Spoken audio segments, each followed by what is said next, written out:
or that they're toxic for the communities that they're trying to help. And I find that strange that the content creators that are doing this thrive off of call outs. Like that's what they do. They do call outs, they do debates, they do, they have other hustles on the side.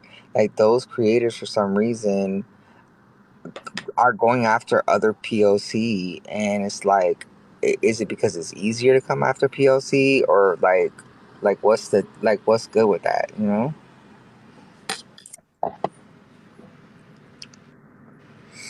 Yeah, I don't know, but from the minute that I got in there, like I'm not gonna say who I was talking to it about with, but it was somebody who like I highly respect, and they were like, "You need to get the fuck out of there," and I did, and that's when I started getting like messages like stating like people were saying that I was leaking shit and I wasn't, Yeah, Mhm. hold and on. so I did. I was like, all right, so this Well, stuff and then the lady, that's what they had me there Hold for. on. I did it. yeah. There's, Well, then the black writer lady, like that lady was like, why is there a list, and why did you create it, and blah blah blah. And I'm like, what the fuck are you talking about, lady? I don't know what the hell are you talking You about. didn't have nothing to do with that they're at literally all. they're literally in my request box right now. Who?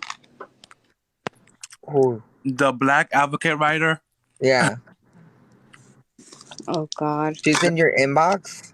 Gonna come up. They're not gonna come up because Oh, they're trying to request to come up in our Uh, live. yeah, wasn't that the person trying to accuse you of the list?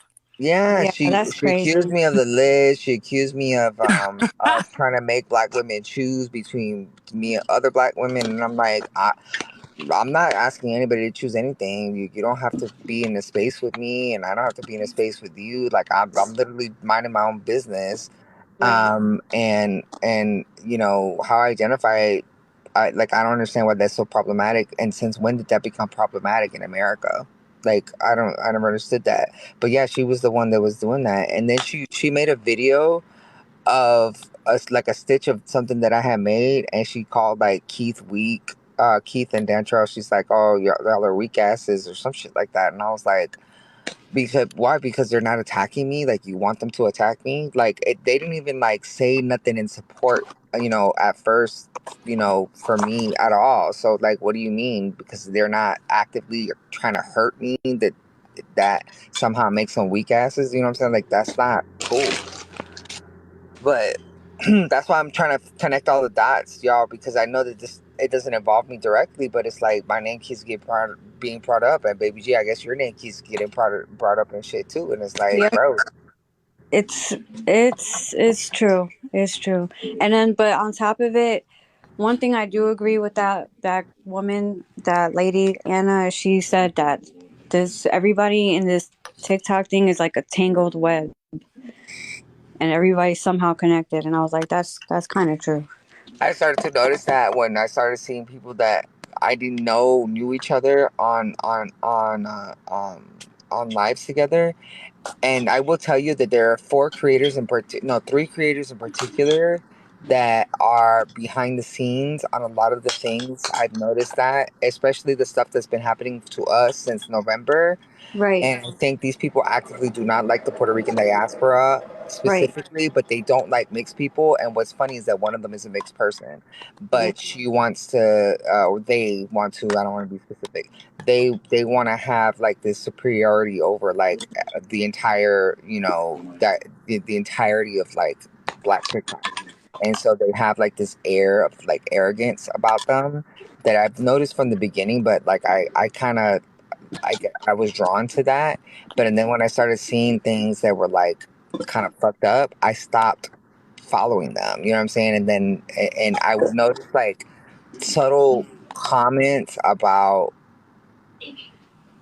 not Puerto Ricans in particular, but like things that felt like, are you talking about us when you Right. saying this? But it was never direct. And then that other live the other day kind of came to a head where I was like, oh, okay, I see what now you really coming for me, because before you didn't do that. So, and I'm like, how is this tied to the other thing? Because I bet you it is somehow the list, the whole list thing. Like Right. I don't want to start sounding like a paranoid, person, but it just seems like there's a lot of like manipulation to create drama for more views, more clicks, more, you know what I mean? But it's going too far now because it's like y'all are like really taking it to another level, and it's dangerous. You know what Right. to me? Yeah, I agree. So much shit is being talked about how you're the one who's supposedly harassing these folks, but these folks are literally following you. Like you come in the live, look who's on the request box. Some of these people were just in your comment section. You had to literally block them. They go on lives that have nothing to do with you and bring you up. They were on Ash's live. It wasn't Right. about you, and that Crystal girl still found a way to bring you up twice for no fucking reason. They're obsessed. Yeah. Right.